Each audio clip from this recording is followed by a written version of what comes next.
Aux ans à 2 mois. Pendant la nuit, Zamba fongolinga misu.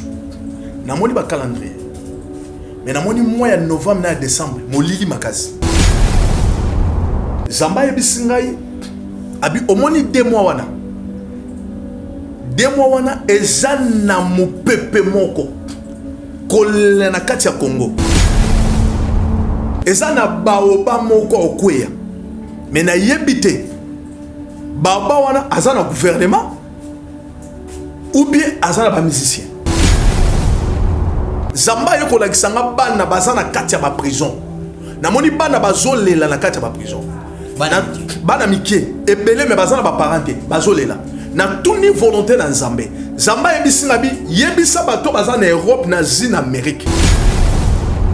Ba bonde la makasi parce que projet ya diable na rentrée scolaire oyo année au tito silisa projet ya diable za baboto la ba parents ebele bana abi omoni makambo esalama na Congo Brazzaville bozo risquer na mboka na élection de 2023 sama na Congo oh là ezala désordre bakasi élection zoya na zomona na Goma bako arrêter Vital Kamerhe asala propagande te Zamba koki kotinda mutu te amema libanga na libeka na ye boka cha Jordan na ina bisayo mutu po akoma grand azalaka sélectionné na ba épreuve très bien mutu po akoma grand azalaka sélectionné na ba épreuve Zamba t'a parcours ya vie na ye na ba humiliation selon bato mais selon Nzambe te. Spécial Sunga orphelin. De soutenir orphelinat vida. Akata orphelinat vida. Bolingonde vandi. Ndenge okanisi bayi bazo telengana. Zamba pambola yo. Orphelinat vida. Nzambe atieli sonae awa. Eloko nyonso za nango. Yaka contacter orphelinat vida. Misolo na yo okabola yango na banani. Orphelinat vida. Isika bazozo bana baza orphelin et baza délaissé. Botana Nzambe shalom biskan subizwa mibino awa nazali na orphelinat vida. Na yaki na bapashiko pona kotala penza si réellement si makambo to yoka mama Emily Seti Mainga existaka. Mais quand on est venu, on a trouvé que c'est vrai. Surtout ça la bolam livre souvenir et fondement. Même après la mort, même après le retour à Christ, il y a misana biso et témoigner biso liboso na Nzambe.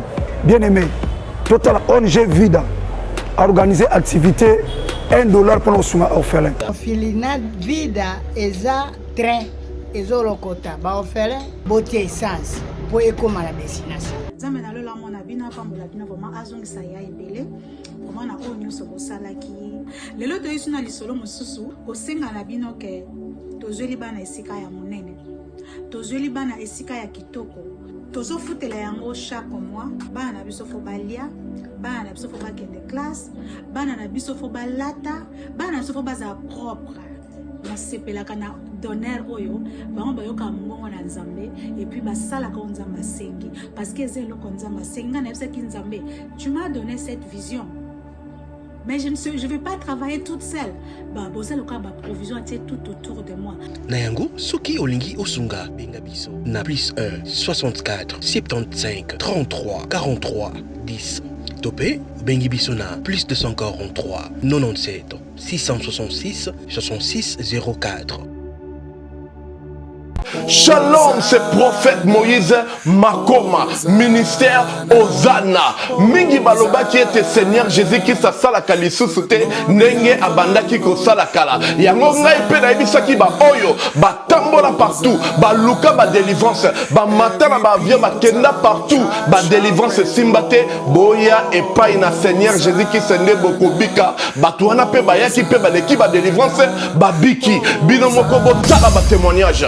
Frère na bino na kati ya Irlande nazali na ba blocage ba porte tout ezalaki fermé mais depuis na leki na délivrance na papa Moïse makambo tout efongwami nasombi dendaki bapasi na nzoto esili changement ebele esalami na baaspect nyonso nzambe aozana azosala. Shalom, shalom, peuple de Dieu. Nga mama Jeannette. En tout cas, nabelaki tension makasi. Na yo kota na YouTube, na kota na Ozana, Pasteur Moïse Abondel pour na bandeko. Les mêmes jours, na keipa docteur nanga atalinga tension suicide. Bilonyo zibanda sanga palpitation suicide. Shalom, peuple de Dieu, shalom. Mama Clémence na Paris. Na ye ko témoigner moni na nzamba Ozana, wa sai na bomo nanga. Na problème mwana bane koloba te na bane kokende na orthophoniste donc badéclaraki mwana comme handicapé à oloba te mais ntango baye kolakisanga papa Moïse alekisi mwana délivrance lelo mwana akomi loba naye kotémoigne moni na nzambe ya bikamwa oyo asali na bomoi na ngai nazali na problème mokanda to areprese nazwaka baregi na baraison moko eza ta na sens te lelo nakomi mwasi esengo nazwi mokanda nazwi mpe mosala donc yango naye témoigne moni na nzambe ya Ozana asali na bomoi na nga tokanga na nzambe oyo nalobaki deja awa ezali terminus bosabone na papa Moïse Prophète TV na YouTube nazosela bino na moto.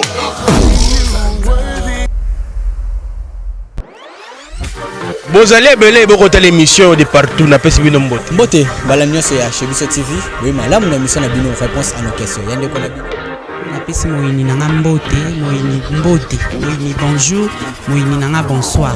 Bonjour, bonsoir, ça dépend à l'heure que vous nous suivez partout dans le monde. Merci pour cette confiance sur cette chaîne, la chaîne qui nous ressemble chez Chebiso Télévision. Comme je l'ai dit, notre slogan c'est Mbote. Mbote, partout bozali, bozolanda biso na mokili mobimba, na sepelaka mingi bozala bino parce que c'est grâce à vous que nous essayons de faire mieux ces boulots, c'est grâce à vous que nous essayons d'être avec des bons serviteurs de Dieu, avoir de belles révélations, des beaux messages pour que même moi qui je suis ici au plateau, je suis édifié et vous qui nous regardez partout dans le monde, vous soyez aussi édifiés. Merci à vous. Alors, merci à toute l'équipe de Chebiso Télévision. Je l'ai insisté, je l'ai dit que Eli devait être derrière la caméra et il est derrière la caméra. Je sais qu'il ne va pas bouger parce que s'il ose bouger, en tout cas, il aura des problèmes sérieux avec moi. Merci à toi derrière la caméra ainsi qu'à la réalisation. Merci à Dinish mon solo parce que je voulais bien que Dinish soit là, mais Dinish m'a dit un truc qui m'a un peu bouleversé. Il m'a dit, Cordon, je travaille sur un projet qui me met un peu de trucs à la tête. J'ai dit, waouh! Quand tu travailles sur un projet, alors Eli viendra derrière la caméra et ça fera du wow. Comme je l'ai dit, c'est une émission du wow. Merci à toute l'équipe forte de Chebiso Télévision. Merci à tous mes partenaires. Vous êtes tellement nombreux, hein. Comme je l'ai dit toujours, vous voulez faire passer vos articles dans Chebiso Télévision. Le numéro est affiché. Plus de 143 963 58 56.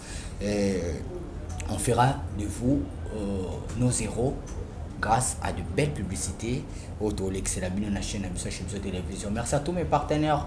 Je dis bon séjour à Franck Mamba depuis Paris, bon séjour à Ferrand Vovo à Paris, bon séjour à Gali, mon ami depuis Paris aussi parce que je viens de voir les statuts de Ferrand. Vous étiez avec Ferrand, merci à toi un ami. Je salue aussi, il y a des concours sous soif de servir les autres. Merci à Lévi Paye, merci à vous tous, merci à SKS. Une héroïne dans l'ombre. Merci à Drosilia Bala. Merci aussi à Aminata Nongala Bile. Mother, I love you so much. Bientôt ici à Kinshasa. Sœur Dorcas aussi. Elle sera avec nous parce qu'elle est déjà à Bruxelles. Bientôt elle sera à Kinshasa. Merci à toi. Alors vous êtes nombreux, vous nous suivez partout dans le monde. Alors aujourd'hui on est là. Je sais qu'il y aura un peu du boire et à manger sur cette chaîne. Il y a Chebiso Télévision. Le président Cheikh Moukadi avait besoin de ses frères qui est à son côté. Et je sais sûrement qu'il aura à dire na Ndekonabiso Afani Mopanzi ou Anatang Borsolana, président Cheikh Moukadi. Voilà. Il est avec nous. C'est qui cet homme? On l'appelle la puissance dans le silence. Quand il parle, c'est la puissance de Dieu qui agit. Quand il parle, on ressent quelque chose. C'est l'édification. Alors, lui, c'est le prophète Pachi Bomolo. La puissance dans le silence. Il agit silencieusement. Il vient rarement, mais quand il est là, c'est qu'il y a à boire et à manger. Le prophète Pachi, aujourd'hui, m'a dit, il est venu un peu en colère parce qu'il a juste des messages. Qui n'a pas gauche droite, c'était trop fan de la carte message. Mais moi aussi, j'aurais des messages à dire à propos. Il y a Makamoro Tolobelaka sur l'actualité, sur nos enfants qu'on appelle les orphelins. Après, si on beauté, prophète Pachi Bomolo. Oui, beauté. La puissance dans le silence. Merci beaucoup. Quand il est là, il n'aime pas trop parler. Il agit un peu en silence, mais il n'a peur de rien. Ni les ara force n'ont autant au bar à rater quand tu passes à la télé. Non, Yesu Simba Pema. Mutoko kana boma yo so nzamba biko kufate okufate papa. Très bien. Ce qui vient si mama na maboko bato mais to kacharaté parce que to toujours na barankine na bato. To mususu oko ina yo ebiete mayini okaka. Ndenge mokilongo esalema. OK. Yango to banga elo te parce que via mutu et si même na maboko na nzambe. Voilà, via mutu et si même na maboko na nzambe. Alors j'aimerais que comme besoin na prière pour to kota. To bondeli. Merci Zamba Bomoy, mon centre na Israël.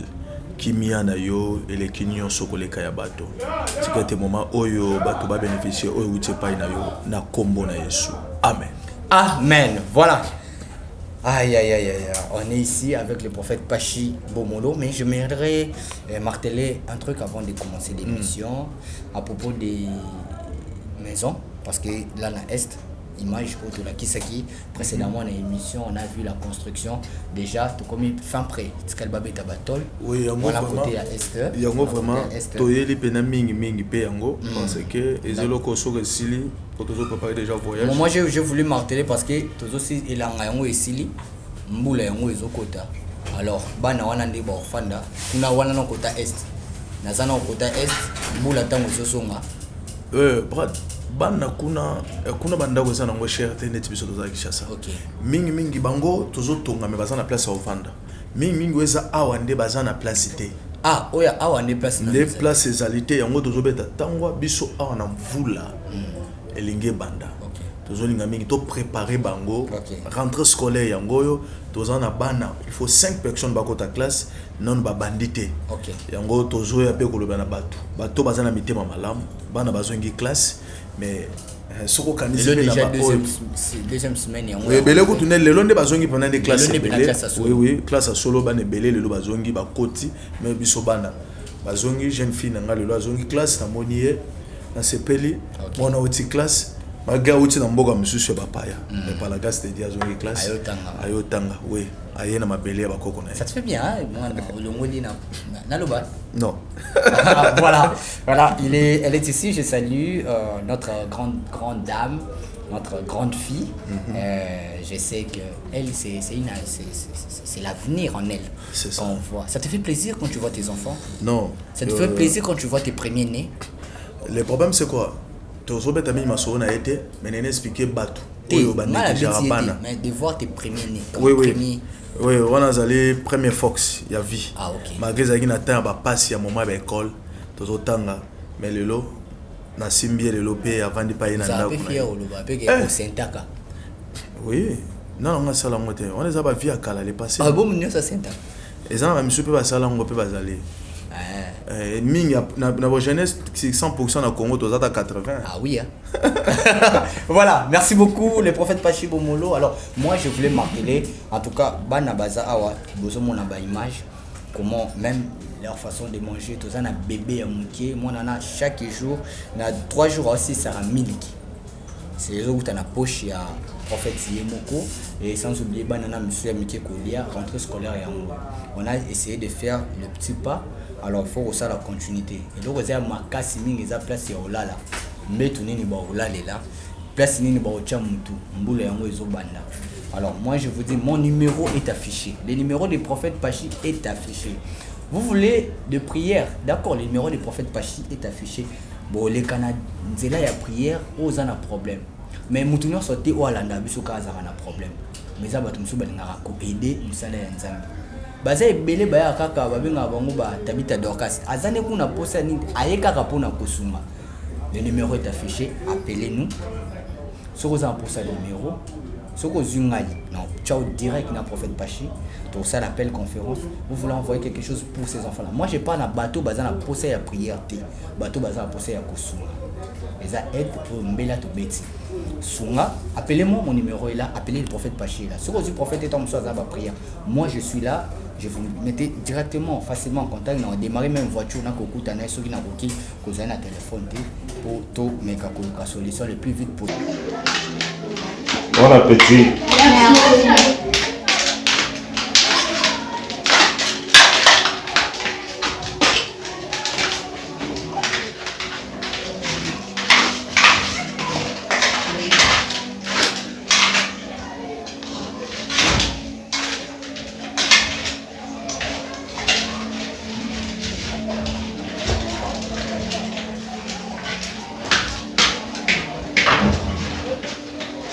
Viens prendre. Y'a Ozoa.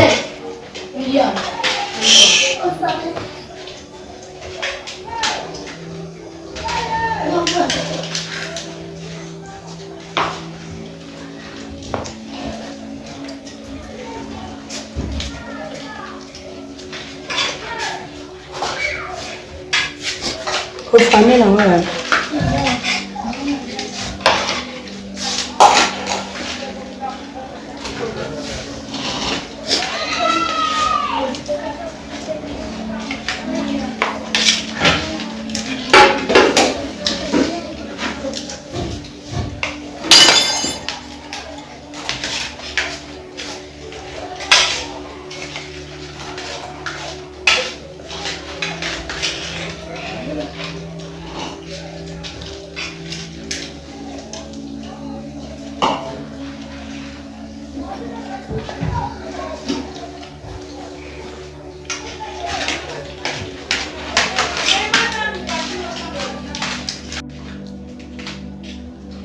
Nzambe apambola biso bato oyo Nzambe atie bango na motema mpona kosoutenir biso mpona bana bomoni bana bango oyo toza na posa lisolo na bino place tozovanda eza vraimen mingi malamu te tozolinga tobongisa na makoki ya moke oyo tozwi na maboko me toza na posa tobongisa mosala mpe mpona bana biso tosoutenir bango bolemba te Nzambe alola mpe akopambola bango Nzambe vraiment apambola biso rentrée scolaire yango oyo toza na posa ya lisungi mpona bana bakaye babiki ozali na malamu mpona bino Nzambe vraiment apambola bino tozali lisusu oloba lisusu likambo ya mbula yango biso na Kinshasa elengelingi esila mbula elingi ebanda eza mingi malamu soki bosoutenir biso batole deja yango oyo tobandi mwa kolunda mwa batole moko mpona kokanga esika oyo mbula ezonoka bobosana mpe te bana biso baza na este tozaka na bango elongo mosala tozosala ndako na bango elingi esila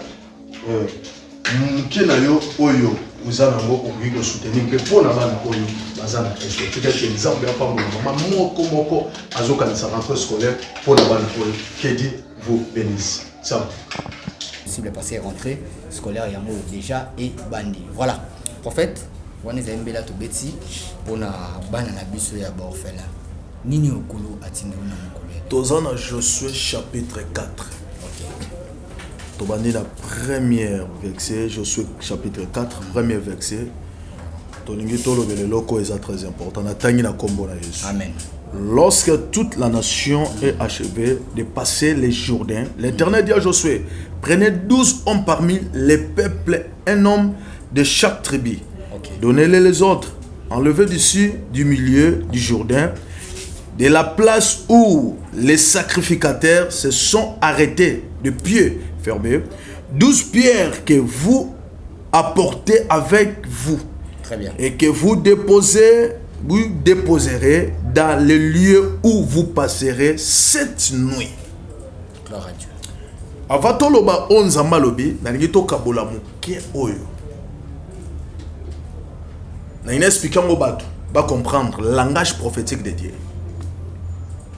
Zamba koki kotinda mutute amema libanga na libeka na ye.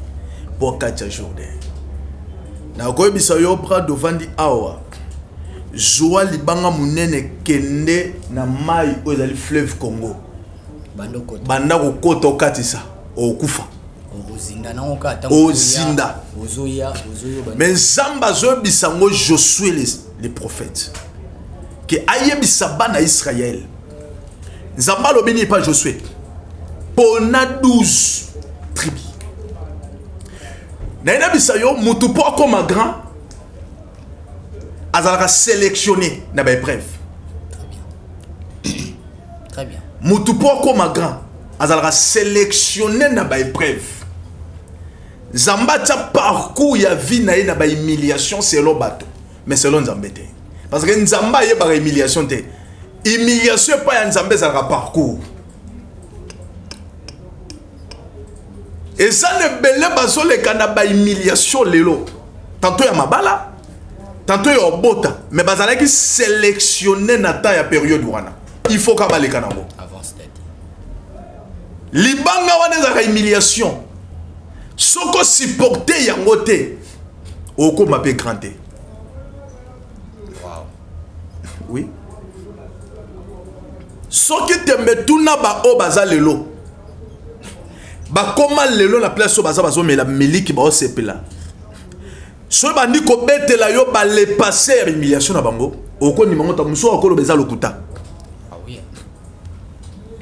Pour Israël a kacha Jourdain, il fallait les canaba épreuve. Épreuve en moi ça na bateau ba koki kokoka. Et ça na bateau nyonso tout est. C'est fort. Yango bateau yo ba sedaka. Ba benga ka bateau bazo koma ba simbi bakisi. Avance. Bateau ba sedaka parce que ça na vie bateau mususu koka ka humiliation te. Donc oya cédé. Alors le bana o wana mu. Oya komi ke a ndeni a komi. C'est que ya okoka ngote. Il fallait commander le roi. Le problème est que il y a okoka ngote ya on dit mangote parce que ya ça na vie appréciée. Yango na sélection il y a 12 pieds. Zamba zoponaka ka les enfants d'Israël. C'est que Israël n'a pas naye pour comme lelo Israël à l'écart na ba épreuve. Le véritable Israël est Zakande bien-aimé Jacob. Souffrance et humiliation y a Israël.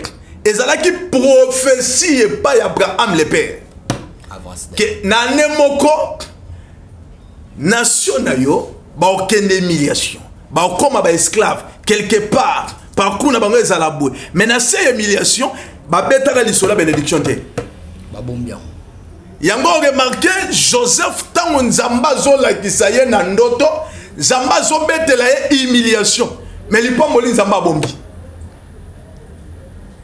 Poso nzamba beteli muto zo le kana humiliation le nengo okoma akokoma na lolendo. A préféré ngo. A préféré. Yango loko wana ba préparer ngo te et ya ka brisque. Gloire à Dieu. Yango na zo bisa maman moko la nanga ye. Papa moko la nanga frère moko. Très bien. Ozo le kana ba moment difficile.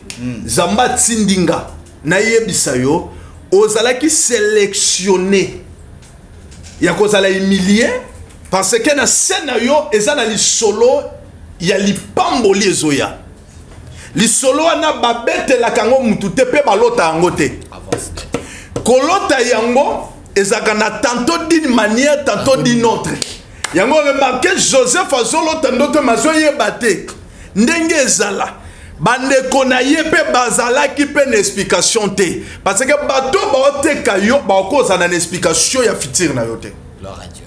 Parce que bazana explication fitir bitumano e comme faible banda obanga mais il fallait que kabaza na ngote po banda ko mono pamba yango maman zo souffrir na libala lelo azala ki sélectionner na souffrance à libala parce que libala solo ndeza na se moi ba betele yango siko ezate. Frère Oyo a commis na mboka zali azo souffrir lelo azala ki sélectionné na souffrance parce que ezalakande epona mande na bana ya Israël biso ba oyo tozalaka na promesse tozalaka ba israélite totambolaka na humiliation yo katia Jourdain na mabanga na mapeka parce que na sima Jourdain ya kokatisa Jourdain totonga hôtel wana tokotika ka yango parce que anyone muto yo fanda wana yango remanga Jean-Baptiste tango comprendre que Israël la katisi batongi hôtel Jean-Baptiste fallait pour présenter agneau oyo abengami muto asimi promesse à Israël aya pour la immolé yango remanga Jean-Baptiste abi voici l'agneau aloba kango na Jourdain. Gloire à Dieu. Yango Jourdain ils ont la préparation. Wow. Jourdain à la préparation. Il y a une abisa muto azole kana Jourdain. Aokacha Jourdain pour le moment. Na humiliation, na souffrance, azole kana préparation. Ya fiti. Yango ko banga te so azole kana préparation. So zonyo kama lelo. So ba seko lelo. O boto balate. Oh. Nzamba linga ko leka kana etawana. Parce que ça na moment moko obala. Ba mariage silité. Bato ba obala lelo. Nazarason na hôtel la film ya présent na biso Mobutu. Na hôtel ba Mercedes ba ndota mona batanwana. Na hôtel la lelo comment na banzile comment na ngoya kozipa mabanga. Mais Mobutu mataka ngo. mais oh ezol meta lelo ezaki wana te ezaki te mais c'est que ya lelo pe koleka to banda kotala ngona ba documentaire bana banda koya kotala mais mutu ko ezalaka gavana seka ba papa c'est que étape par étape ezana tanango ba bazo zwa lelo ba l'équipe biso ba otozo zelana nuté parce que oya biso ezali topona maki ba sélectionner kaka 12 gloire à Dieu poto le kana humiliation mais poto comme na promesse yango humiliation moi na nzamba kimba ngote ezaka obligatoire même Christ soit dans nzamba na biso zaki humilié il faut accepter l'humiliation il faut accepter Joseph n'a pas couru à Zolota mais azaki toujours humilié baso humilié na mwasi ya Potiphar l'état zaki humilié baso qui est en prison mais zaki préparation moto nyonso tout aza préparé na grandeur ba préparer ka ebe pour comme à présent le Congo il faut la préparer pour soit richesse le bras il faut la préparer pour bala il faut la préparer parce que si on a préparé te au bête na terrain de ah oui yango biso batoto za préparer il faut tous les gars toujours na humiliation sans zela ya ba o baza ba héros amen David pas qui humilié mazaki héros amen que Dieu vous bénisse wow que Dieu nous bénisse en tout cas très bon enseignement merci beaucoup ningo aidé biso alors toko tasiko na moment biso révélation nini okolatindi o édifier biso makasi na mateya merci amen ezali mateya ezape pona Congo Congo tozoleka na l'humiliation parce que toza préparer na grandeur grandeur on banda to banda la nana biso lo komoko so zo banda to banda c'est ko za na Israël ninga banda pe koloba parce que Israël peut être prophétie et l'Obama depuis temps Abraham mais il va toujours humilié Brad tozana 2 mois pendant la nuit Zamba fungolinga misu namoni ba calendrier mais namoni mois ya novembre na décembre molili makasi Zamba yebisingai abi omoni 2 mois wana 2 mois wana ezana mupepe moko kolela na kati ya Congo novembre oyo na décembre ezana baoba moko okweya mais na yebite baba wana azana gouvernement ou bien azana ba musicien baoba moko entre novembre et décembre novembre et décembre namoni 2 calendrier wana molili eza ba calendrier moko ba mois moko il faut to bondela makasi na kati ya mboka na biso parce que ezala ba mort même na ba accident ezala ba crash d'avion eza mois moko eza préparé na ba liwa na ba accident même na ba Congo central na ba mituka eza mois moko eza danger pour na biso Congo il faut to bondela pour que moi wana eleka l'état na leki wana zamba yeko la kisanga bana bazana kati ya ba prison na moni bana bazolela na kati ya ba prison bana mikie ebele me bazana ba parenté bazolela na tout ni volonté na nzambe zamba yebisinga bi yebisa bato bazana na Europe na zina Amérique ba bonde la makasi parce que projet ya diable na rentrée scolaire oyo année otito silisa projet ya diable eza ba boto la ba parents ebele bana baboto la ba parents ebele bana eza mu peuple rentré oyo bana bazongi paroisse mayele abonde la mingi pona bana na ye omoni message tant tolobaka et comme na moment moko ekokisamaka babi bakoboto la ba famille ebele bana Europe Asie Amérique babonde la makasi mi pepo ezoya bakoboto la bana ebele yango na mona ki bango na kati ya pression le temps to bondeli lelo nzamba bandi ko ebisanga lisusu nzamba bandi ko betela ngali solo o esalama na Congo Brazzaville o ezalaki entre président Sassou na président Lissouba ouais abi omoni makambo esalama na Congo Brazzaville bozo risquer na mboka na élection na 2023 sama na Congo. Oh là. Et ça a des autres bakas élections zoya. bobonde la makasi makambo e salima. Parce que na temps il y a élection en 2023, projet ezanini na babundisi mboka. Est makile ko tanga koleko ezo tanga lelo.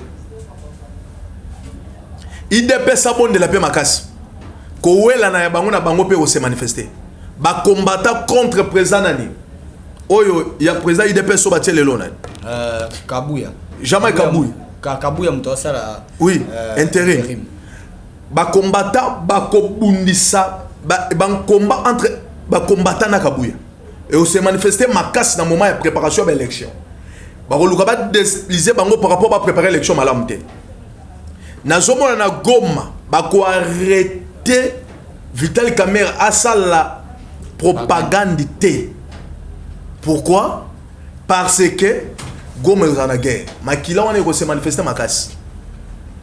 Wow. Et ça ba préparation ezolingi ça na mboka. Parce que normalement à Kenepeka na Goma mikolo pona kota la UNC na ye ba préparation kaka ya propagande. Ya habité. C'est une bonne chose ça. Oui. Fa bonne de la paix makasi. Na l'élection en 2023, a osala fina ba propagande makasi parce que Fox na evandi kuna. Oui. Mais ba ko attaquer Goma makasi et ko empêcher ye et luka shit na ye. Dans Est wana. Est mobimba et luka shit na ye. Il faut abonder la makasi. Il faut abonder la makasi. C'est très fort. Et en gros, eza message on zamba pesa biso pour namboka. Amen. Merci. C'est ce qui n'a Merci beaucoup. En tout cas, il y a un abaké monsieur ils en ont la iminga penza minité. Mais moi question d'actualité quand vite fait pour aussi c'est nabiso. Ah oui. Le mois dernier message sous numéro de téléphone nambela nabiso toujours continuer ko beta nabi. Otala pe moi ma comédie ba théâtre nabiso pas ko dire ko fa ki ba kundi pe déjà. Nanda ki on veut. Na linga comédie makasi natala vie de loin Maman Kalunga na artiste nga mikolo eza Jérémy. Ah oui, Jérémy. Ah, va te souba ebité. Nazara natala vie de loin on a maître na ngage na landa gaming Maman Kalunga na landa ka artiste nga mususu Jérémy décor. Oh Na Jérémy na Papa Munoko. Ah là ni exaucé. Exaucé, oui. Bato nga la landa mingi. Ok, ndenge bafinga ki Maman Kalunga. Et pas Hans le zo. Le problème est un problème d'éducation. Oh. Et là on a bané la na monate pe na monagité. Réaction il y a Papa Munoko. Nani comment il y a nani? Exaucé. Exaucé. Il y a pas balanda gaït. Soit avec une éducation malam tanga il y a pas répondre pour ba fini maman naï. OK. Mais na moni silence, c'est ça. Il y a un zamba pambola Maman Kalunga pour une éducation ya bana. Ah mais par après ndenge Hans pa yo sengani pardon. Oui. Mais le problème est que tout ça la mabete mingi pour toi que senga ba pardon na sima. Moto za na éducation ya malamu. Monitor to ça la ka. Na mona ka Hans Alexaming moi na ye. OK. Na ba na ye mingi. Hein? Auto zolo na yango to buka ngona fitire non? Akimisa mona na ye na ba biloko wana. Ozo préparer mona. Mais il y a que préparer mon azalera bien à battre nyonso. C'est ça. Parce que ba combat na yo ozongi la mingi ndaku na yo. Mwana. Et ozongi la mingi mwana na ye. C'est ça. Retomber na ye mingi et bimisi mingi mwana. Tu vois? Sur la sagesse. Na sagesse oyo non ko bomba te. Mwana le gato landa ka na za abonner la chaîne na ye wana na landa kango. Mais mwana sikoyo azu retomber abitumba papa. OK. Mais en réalité, ce qui est mon papa, c'est moi qui est là qu'on a été, mais nous avons la paix moi naté. Vous savez nous avons la paix moi naté. Le problème est pas ya Maman Kalunga, bana na ba garder toujours à silence. Très bien. Je sais le bel ordre. Jusqu'à maintenant, et là on a s'appelé à comprendre que l'éducation est très très important. Ah c'est mal éduqué. Non, ça n'est fini pour aujourd'hui. Merci beaucoup. Ça ça mal éduqué. Non, aussi ça bon côté. Au moment internet chaîne abiso balanda ngo partout yote mutolobi landa na lobi te ki ansa za mal exaucé baza très bien éduqué na zobi exaucé par rapport à quoi na zia ki réaction na ye na moni yango te c'est-à-dire bah si bonne éducation ko ta maman na bango oui très bien ba boko répondre parce que maman bango beni bango matoi bo mekate le problème c'est quoi tango bana basala na ba âge exaucé on a même so nga répondre télévision dans langue gratuit et c'est le côté c'est preuve à bonne éducation. C'est ça, à garder le silence. Très bien. C'est ça. Merci. Alors, numéro de téléphone et puis Mela Yasuka parce que rentrée scolaire et puis. Non, toza toujours une préparation Yabana. Tozo 8 places, mais les problèmes sont la place où on a fait tout ça, Msala Makas. La place est zombie. Oui, faut tout ça, Msala Makas. 8 places, on a biso moya Moussa Nzambe. Après, c'est biso place où on a tout ça, Mikanda, on a bâtiment aussi. Mais les problèmes sont tout ça, le rôle aux 8 places, mon PC avance. Na motikali poto silisa yango na kotonga mais za mageza ba combat tozo mikolo ba combat ko boko la ba feleza bitumba papa bradi nazo zo mikolo na ndaku na ngai na tikolo mona na clôture lopango ba nia ba yebele bongo te mais ba tu faut comprendre que aujourd'hui tant ya ko boko la bana on a faut préparer yango pe na bitumba na prière royo papa chic. Merci. Voilà numéro de téléphone. Voilà, numéro de téléphone, nous sommes du Boko Orlando. Oui, plus 243 89 227 44 47. Encore? Plus 243 89 227 44 47. Voilà, le numéro est affiché. Hein, donc, ce qui bien été, le numéro est là, est affiché. Contactez l'homme de Dieu, le prophète Pachi Bomolo, comme j'ai dit, toujours la puissance dans les silences. Merci. À moi, des questions vraies ou faux, je peux. Quand tous les gens ont problème de tout ça, on n'a pas à répondre. Vrai ou faux? Prophète Pachi Bomolo. On se retrouve prochainement. Gardons cette question dans l'émission Oezel Koya. Je vous ai un peu effrayé. Hein? Si Dieu ne revient pas, après moi c'est Chic Moukadi. Restez toujours connectés sur cette chaîne, la chaîne qui nous ressemble. Je vous télévision. D'ici là, portez-vous bien. Au revoir. Spécial Sunga orphelin.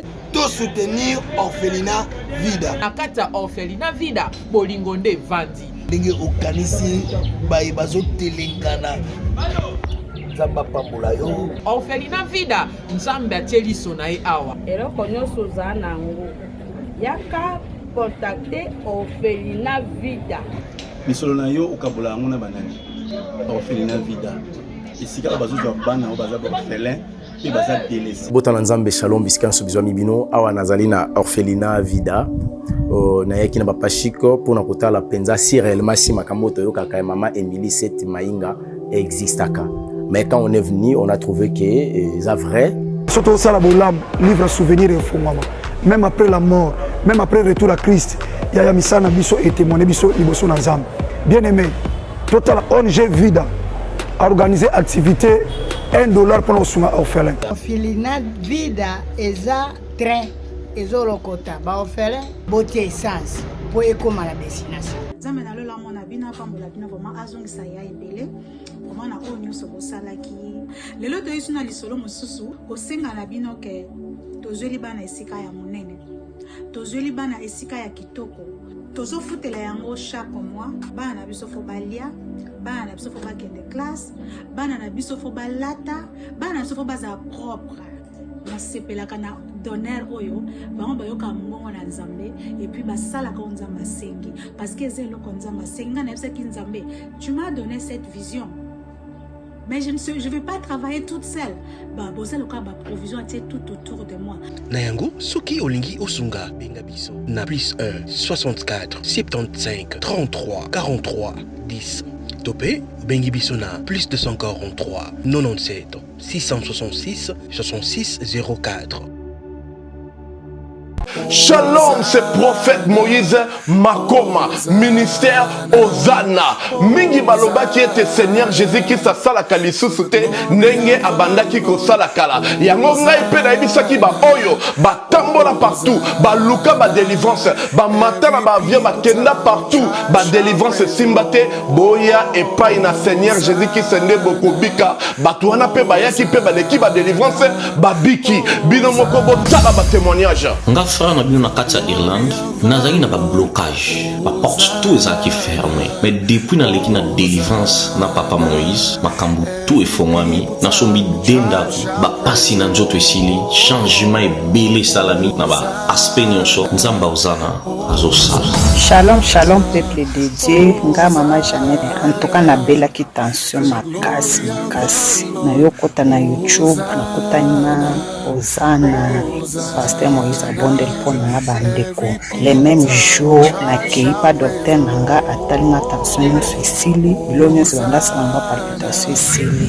Shalom peuple de Dieu, shalom mama Clémence na Paris naye kotémoigne monye na nzambe Ozana oyo asali na bomoi nanga nazali na problème ya mwana bande koloba te na bande kokende na orthophoniste donc badéclaraki mwana comme handicapé ya koloba te na etango baye kolakisanga papa Moïse alekisi mwana délivrance lelo mwana nanga komiloba naye kotémoigne monye na nzambe ya bikamwa oyo asali na bomoi na ngai nazali na problème ya mokanda to areprese nazwaka barigi na baraison moko eza ta na sens te lelo nakomi mwasi esengo nazwi mokanda nazwi mpe mosala donc yango naye témoigne monye na nzambe ya Ozana oyo asali na bomoi na nga tokanga na nzambe oyo nalobaki deja awa ezali terminus bosabone na papa Moïse Prophète TV na YouTube nazosela bino na moto.